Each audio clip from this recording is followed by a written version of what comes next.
В столичния квартал Люлин се намира един от многото молитвени храмове на свидетелите на Яхова. Пред спуснатите щори и заключените врати симпатизантите на ВМРО изразиха недоволството си към яховистите. Според войводите, тяхната дейност е агресивна и нехуманна. Това, което нас ни притеснява, че притискат, лъжат и мамят хората.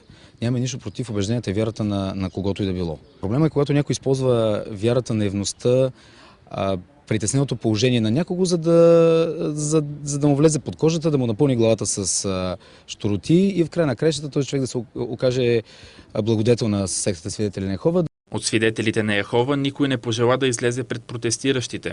Според ВМРО, сектантите били предупредени за протеста и в сградата нямало никой. Живущите в района не одобряват молитвения дом. Като започнал строежа, им било казано, че ще се строи църква. Правоохранителните институции да се самосезират и да направят един обстоен анализ на дейността на свидетелите на Яхова.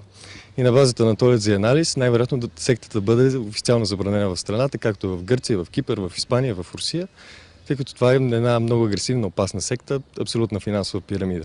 На Цветница при масово сбиване между активисти на ВМРО и свидетели на Яхова в Бургас няколко членове на сектата бяха приети в болница, а 10 от нападателите бяха арестувани. В обществото се натрупа и продължава да се натрупа доста сериозно напрежение.